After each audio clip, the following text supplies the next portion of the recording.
बच्चों देखिए, एक बहुत महत्वपूर्ण इन्फॉर्मेशन है और एक किससे रिलेटेड है, नीट पीजी के रिलेटेड है। ठीक है, नीट पीजी पता है आपको लास्ट पिछले साल से आंसर की रिलीज नहीं कर रहा है। तो स्टूडेंट्स क्या डिमांड की है कि नीट पीजी से जो मतलब कम्पिटिटिव अथॉरिटी है उसे निवेदन किया गया है कि जो आंसर की है उसको रिलीज किया जाए। ठीक है, तो उसी के विषय में आज हम लोग चर्चा करेंगे। आइए देखते हैं क्या चर्चा है। ठीक है, लिखा गया NEET PG 2025 aspirants continue to demand answer key. ठीक है, तो जो भी एस्पिरेंट्स हैं जो प्रिपरेशन कर रहे हैं उनका डिमांड है कि आंसर की रिलीज किया जाए। Will NBEMS listen to them, क्या एनबीएमएस इनके बातों को सुनेगा? तो ये तो भाई पिछले 10 साल से हो रहा है, तो बहुत कम ही चांस है सुनने का। ठीक है, आइए आगे देखते हैं क्या कहा है।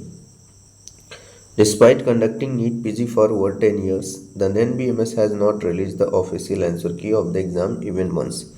तो कह रहा है कि 10 साल से नीट पीजी का एंट्रेंस हो रहा है, लेकिन एक बार भी आंसर की रिलीज़ नहीं किया गया है। ठीक है, तो स्टूडेंट्स डिमांड कर रहे हैं भाई आंसर की रिलीज करिए, तो हम लोग देखेंगे हमारा कहाँ आंसर क्वेश्चन गलत है, क्या है प्रॉब्लम है, क्या चीज़ें हैं, तो उसको हम लोग रेक्टिफाई कर सकते हैं। ठीक है, इसी को लेकर डिमांड किया गया है स्टूडेंट्स द्वारा।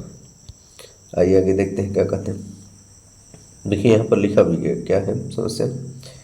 If I get a good और bad rank I want to know why and how. तो भाई कह रहे कि अगर मुझे पता होगा कि खराब या अच्छी रैंक आ रही, तो मुझे जानने का भी अधिकार होता है कि क्यों और कैसे आ रही। ठीक है, नीट पीजी 2025 एस्पिरेंट्स अर्ज आंसर की रिलीज। ठीक है, तो ये वही मैंने बताया, जो भी बताया था। Aspirants demand transparency as NEET PG skips answer key conducts exam in the double shift. तो डबल शिफ्ट मतलब आपको पता है कि इस समय जो नीट पीजी 2025 होने जा रहा है वो आपका 2 शिफ्ट में नहीं, ड्यूअल शिफ्ट में होगा। एक तो ये मतलब ट्रांसपेरेंसी नहीं मानी जा रही, दूसरा जो है कि आंसर की रिलीज नहीं करता है, तो आंसर की भी रिलीज कर देता तो अच्छी बात है। तो इन सब चीज़ों को लेके यही बच्चों की डिमांड है। आइए आगे देखते हैं क्या कर रहे हैं। What sort of democracy? What sort of democracy are we living in?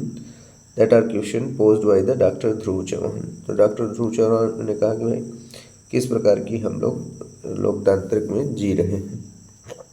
Chauhan, a medical activist who recent tweet has once again ignited the conversation around the lack of transparency in India NEET PG examination process. तो भाई इन्होंने जब doctor Chauhan साहब ने medical activist हैं, उन्होंने post किया x पे यानी ट्विटर पे। जैसे ही ट्विटर पे पोस्ट किया तो क्या कर रहा है कि ignited the conversation around the lack of transparency.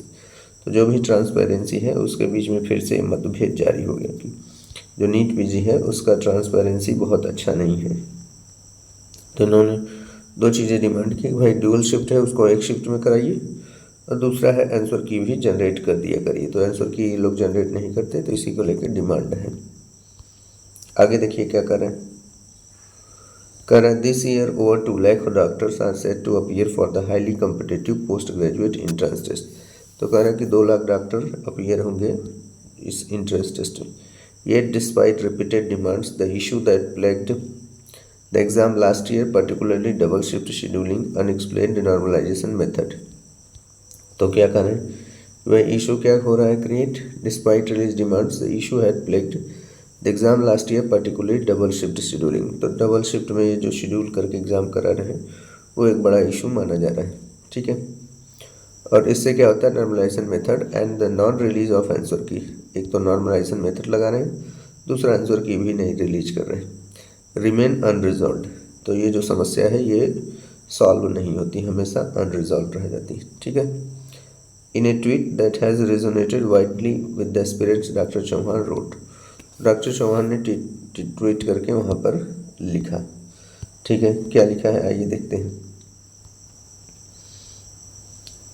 Last year exams aspirants from the second shift reporting the noticeably tough paper. तो जो सेकेंड शिफ्ट में था उसका थोड़ा सा पेपर क्या था, टफ था। With no official release of the answer की या transparent breakdown of scores are normalised.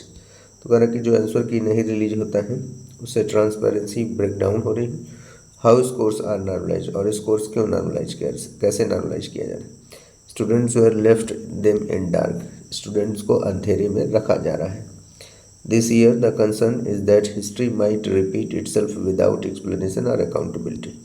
इस साल भी यही स्थिति है, मतलब हिस्ट्री रिपीट्स कर रही, जो पिछले साल हुआ था वही सिचुएशन इस साल भी होने वाली है। ना कोई व्याख्या है, ना कोई अकाउंटेबिलिटी है, ठीक है। तो यही सब यहाँ पर बताया गया। अब देखिए यहाँ पर क्या करें। The missing answer key, one of the most persistence and widely supported demands has been release of answer key. तो बच्चे की डिमांड है, जो भी एस्पिरेंट्स है वो रिलीज मतलब डिमांड कर रहे हैं कि आंसर की रिलीज किया जाए। And response sheets A practice followed in most states and national level exams. तो कह रहे हैं कि भाई रिस्पॉन्स शीट जनरेट करिए, और जो स्टेट नेशनल लेवल एग्ज़ाम है ये हर जगह फॉलो किया जाता है। Aspirants urge that this basic transparency measure would help them evaluate their performance fairly and prepare future batches better। तो कह रहा कि इस आंसर शीट से हम लोग मतलब जो भी है हमारा परफॉर्मेंस फेयर होगा, और जो फ्यूचर बैचेज होगी वो और अच्छी मानी जाएगी, ठीक है। तो यही सब डिमांड है स्टूडेंट्स का। तो मैंने बताया मेन मतलब डिमांड यही है कि आंसर की रिलीज किया जाए, और जो डुअल शिफ्ट में करा रहे हैं उसको सिंगल शिफ्ट में कराया जाए। अगर सिंगल शिफ्ट में कराएंगे तो नॉर्मलाइजेशन प्रोसेस नहीं अप्लाई करना पड़ेगा, ठीक है। तो रही बहुत महत्वपूर्ण इंपॉर्टेंट है। साथ ही साथ जो लोग नीट यूजी 2025 का प्रिपरेशन कर रहे हैं, by boost classes BVC protected channels को लाइक शेयर सब्सक्राइब करते रहें। 20 के बाद आपका 20 क्या 18 के बाद आप लोगों को MCQs वगैरह जो भी प्रैक्टिस सेट था सब चीज़ें बैचे एज यूजुअल रन करेंगे, ठीक है। तो चलिए क्लास को फिनिश करते हैं। Thank you.